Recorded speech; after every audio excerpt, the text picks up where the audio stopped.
গাংনী থানা রোডের এইখানে ডাকাতি হলো একটু আগে, গণডাকাতি এবং মেহেরপুরে সড়কে বোমা ফাটিয়ে আতঙ্ক সৃষ্টি করে ১০ জন পথচারীর কাছ থেকে লক্ষাধিক টাকা ও মালামাল লুট করে নিয়েছে ডাকাত দল। ৫ আগস্ট মঙ্গলবার রাত ১০টার দিকে মেহেরপুরের গাংনী ধানখোলা সড়কের বিল্লাল নার্সারির মোড়ে এই ঘটনা ঘটে। ডাকাতি হচ্ছে এখানে প্রশাসন।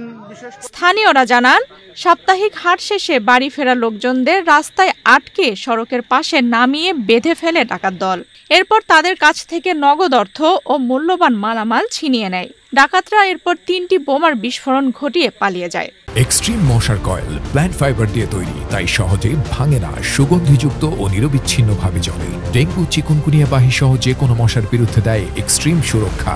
যদিও কেউ আহত হয়নি, তবে এলাকাবাসীর মধ্যে ব্যাপক আতঙ্ক ছড়িয়ে পড়েছে। গাংনী থেকে 8টা 45-এ ভ্যানে উঠছি আমরা। ওঠার পরে ওইখান থেকে যখন আসি তখন এই জায়গাতে আমাকে আরাফাত ভাইকে আটকিছে ওরা।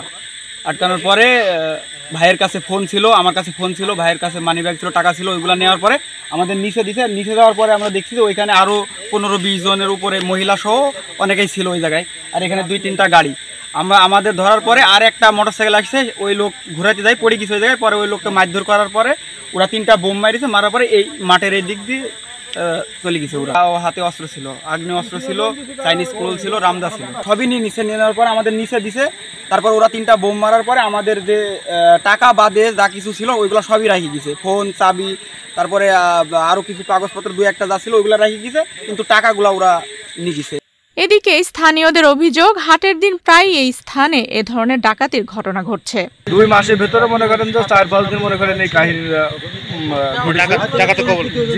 ডাকাতের কবলে পড়েছে লোকজন। এটা খুব খারাপ লাগে ভাই, মানে এটা 5-6 বার হয়ে গেছে ঘটনাটা, বুঝছেন। মানুষ সব আতঙ্কি হয়ে আছে। খবর পেয়ে গাংনী থানা পুলিশ ঘটনাস্থলে পৌঁছায়। গাংনী থানার ওসি বনি ইসরাইল জানান, ডাকাতদের শনাক্ত করে ধরতে অভিযান চলছে। রাস্তাতে চিন্তাই করছে ভাই, আবার আটক আছে ভাই, 5 জন আছে ভাই।